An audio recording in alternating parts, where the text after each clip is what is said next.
Kita mau saya diundang acaranya itu tuh Dewan Pundit Indonesia. Lihat, saya tunjuk-tunjuk di Pasti Bisa Coffee.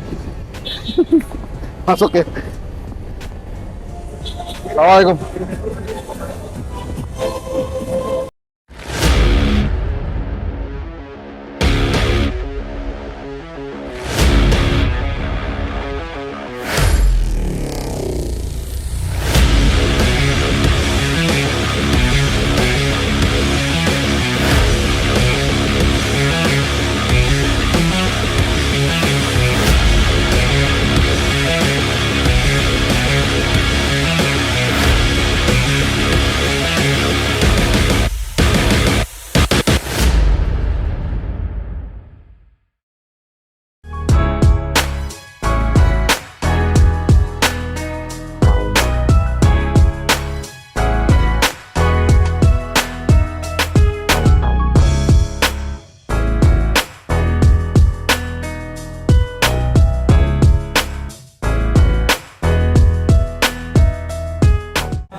Gitu.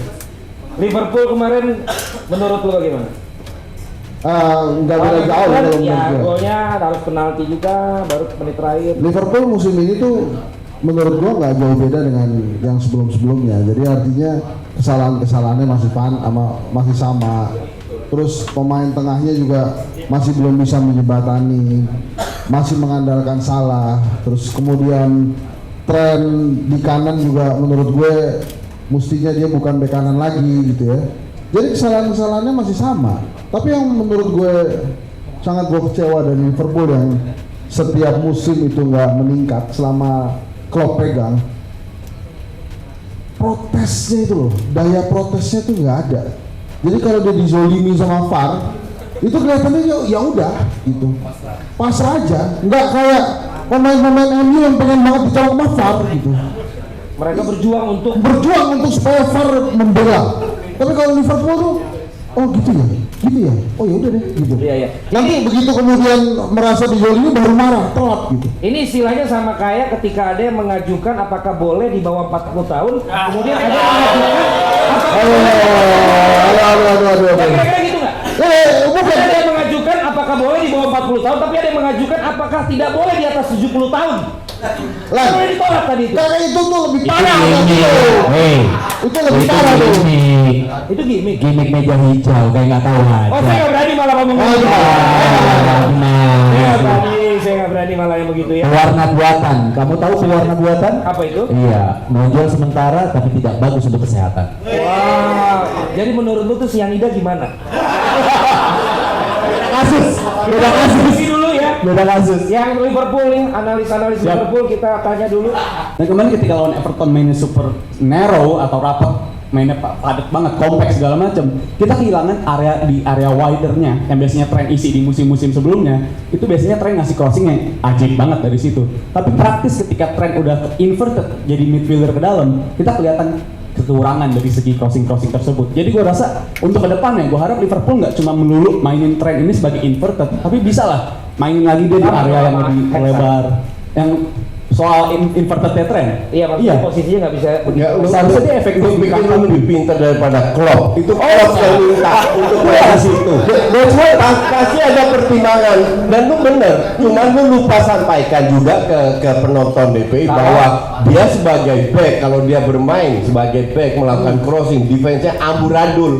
Dan maka dari itu Klopp punya pertimbangan antara bagus dan jelek, dia pilih untuk suruh Pep main itu, dan gue setuju sama Klopp. Dan kalau dia main di situ ya fine, atribut dia kan crossingnya emang kuat dan belakangan dia ini emang defensifnya begitu kayak expose sama pemain-pemain lawan winger-winger yang jago megang bola, dia kesulitan di situ, reading the game-nya juga berapa kali errornya bisa diekspos sama tim lawan. Tapi yang kemarin untuk di musim ini khususnya kita ngeliat tren yang versi berbeda gitu. Jadi gua harap dan itu coaching nggak melulu dia harus main di puasnya situ. kemarin lawan Everton pertanyaan Puas, itu. gue sih cukup puas karena untuk komposisi Padahal midfield kan gol apa ya maksud gua? Gua nggak puas.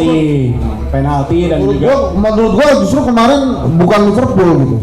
Karena harusnya dengan red card yang di awal itu dia minimal bisa 4-5 gol. Karena Everton itu kemarin benar kata lo, dia terlalu main terlalu dalam. Tapi kan Klopp itu jarang sekali memasukkan lebih dari 2 penyerang gitu. Gue sekali-sekali tuh main ngeliat Klopp main 3 penyerang gitu.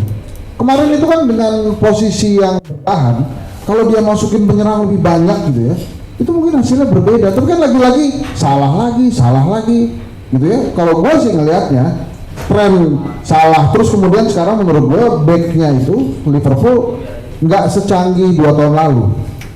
Jadi terlalu mudah diterobos gitu, selalu gagal mengantisipasi bola-bola yang penyerangnya itu larinya cepat gitu. Jadi si Virgil itu kelihatannya berbalik badan tuh sejak dia cedera tuh susah.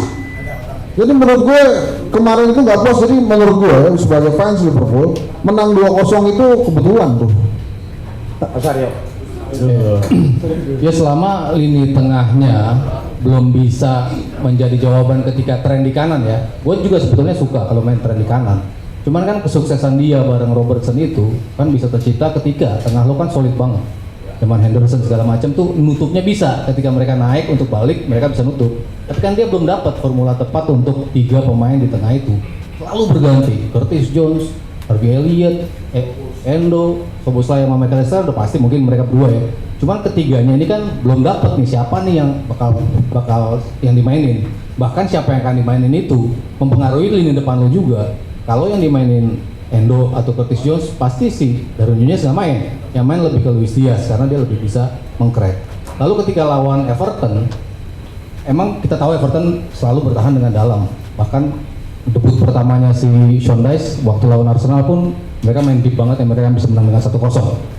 Dan nggak banyak tim yang bisa ngebongkar sebuah low block kalau tim itu bukan sekelas City misalnya. Dibutuhkan tidak hanya pemain yang bisa crossing karena pasti rapat di tengah, tidak hanya pemain yang bisa terobos dari tengah karena rapat juga di tengah, pasti butuh permainan segitiga tik-tak untuk ngebongkar pertahanan. Nah Liverpool nggak punya kemampuan untuk itu, striker depannya kebanyakan butuh untuk crossing. Nah untuk mengakali low block itu memang tidak semudah itu.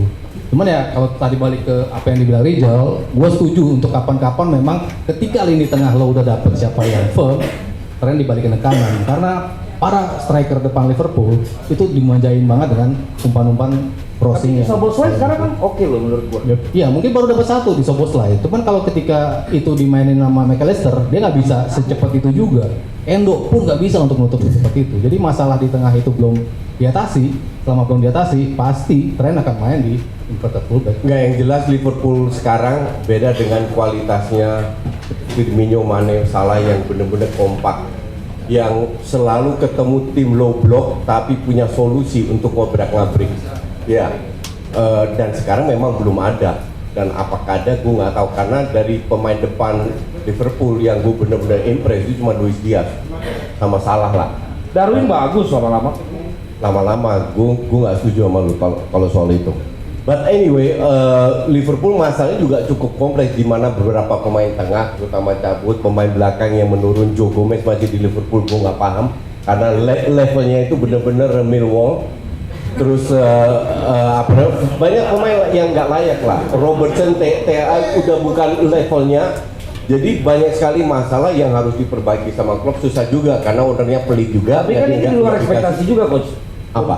Untuk formula yang baru di musim ini, tapi ternyata mengejutkan loh. Ya, kemarin sempat di puncak klasemen. Bentar, kalau nggak, lo harus pisahkan dari sisi hasil dan permainan. Yang kita bahas permainan. Betul. Bahwa mereka menang, ya karena mereka punya ekstra nilai tambah di sosoknya Salah.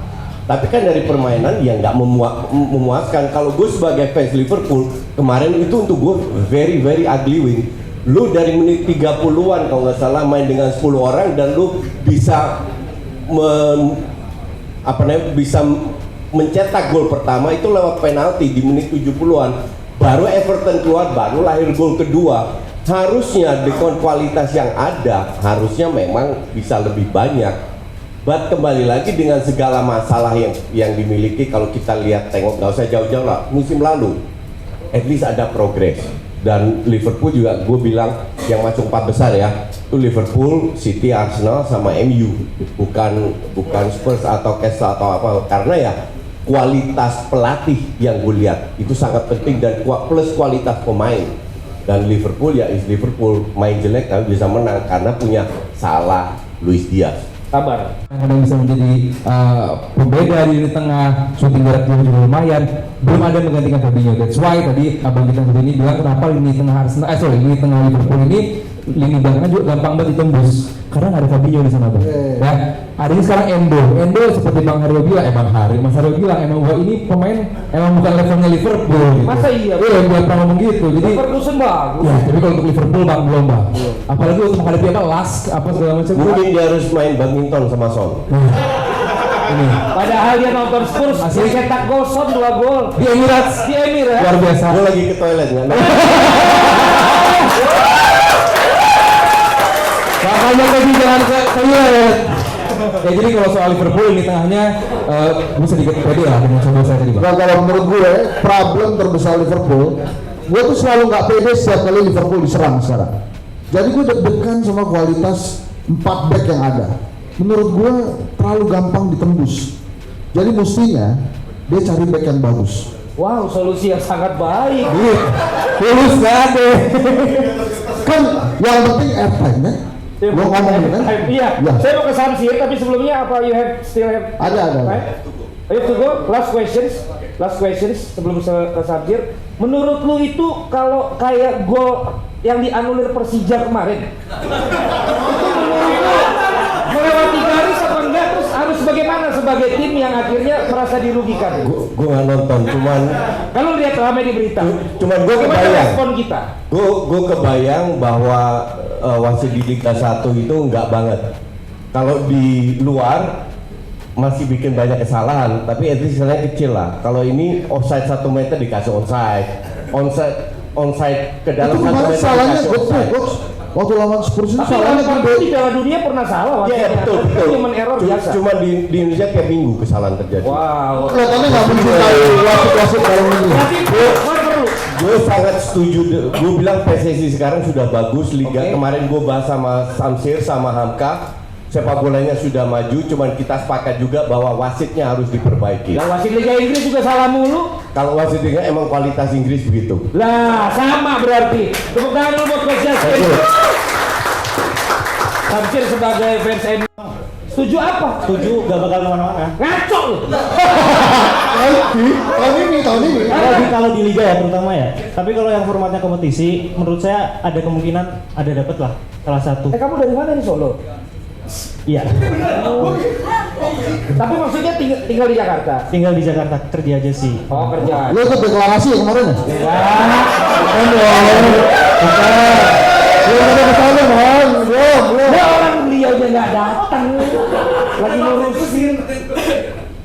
Jadi nggak akan kemana-mana. Kalau di liga ya. Cuman kalau Ngapain lu support, ngapain lu nonton? Kalau nggak ada harapan dalam diri lu, itu harus ada harapan. Pilih. kalau supporter itu kan kadang ada realistisnya bang. Lah iya. Tahun ini musim ini City Arsenal Ribet sekali. MU enggak lah. Terus kalau semuanya satu lagi Chelsea saya bilang kuda hitam sih. Walaupun emang nggak jelas juga. Tapi menurut saya ada chance lah. Tapi kalau di Liga emang nggak. Tapi kalau FA itu mungkin bisa. Yes. Atau Karabola mungkin bisa lah. Itu aja. Karambol. Karabol. Karambol sini. City menang lagi Pak Adiani. City menang. Yang membuat Laporta dalam krisis communications dan crisis management membuat sebuah counter bukan lagi tentang apakah dia dibuktikan dan tidak membuktikan dia bersalah, tapi malah membangun sentimen yang sensitif di Spanyol. Gaya komunikasi apa maksudnya Laporta ini? Itulah kehebatan Laporta. Kenapa? Sampai akhirnya tujuan dia tercapai, dibahas di DPI. Gitu aja komentar saya. Saya mau kasih sedikit informasi. Henry Satrio ini adalah doktor komunikasi politik. Dia punya buku judulnya Momentum dan hari ini dia juga akan bagi-bagi bukunya gratis. Bukunya dan sisanya masih banyak karena ternyata tidak laku. Tapi dia beneran doktor politik. Gak bisa. Kenapa? Itu udah habis. Oh, udah habis ya? Nah itu ada komennya Jebret tuh. Dia ngomong bilang tuh pokoknya tentang komunikasi Ya, politik. karena gini. Set. Judulnya tentang momentum, artinya apa? Ada dong hubungannya sama momentum dalam sepak bola. Ada. Apa yang sama politik dan sepak bola secara momentum? Bisa ada counter attack dan bisa tajam bisa gol. Strategi Laporta kalau dalam sejarah komunikasi politik Indonesia Ya. dipakai oleh siapa? Waduh. Ini fakta, pernah nggak dipakai sama politik di Indonesia strategi Laporta ini? Pernah men. Bukan esensinya, tapi sentimen kedaerahannya. Tahu nggak? Yang mungkin saja bisa terjadi. Apa? Plot twist. Yaitu Sampai hari ini masih ada yang belum daftar tuh. jadi semua belum pasti. Ya, sekali Laporta yang pasti men. Laporta yang pasti. Makasih banget gue diundang ke acara GPA ini. Jadi gue merasa airtime gue nambah. Makasih banyak ya. Gue udah janji udah lama juga, dan gue pikir untuk format baru DPI, Hands Up bisa langganan karena cocok dengan formatnya. Karena kan dia dulu sering ada di ILC. Iya, masih kok masih. Kita kan dulu. Nanti kita matengin lagi Nah itu konsepnya juga lebih diulang kurang. masih. Dan dia masih di ILC, dia juga di Q&A. Cuman di biasanya 2 TV itu lama-lama harus pilih ya, nggak bisa ada di dua-duanya. Sampai ketemu lagi di segmen dan juga episode berikutnya dari DPI. Oke, thank you.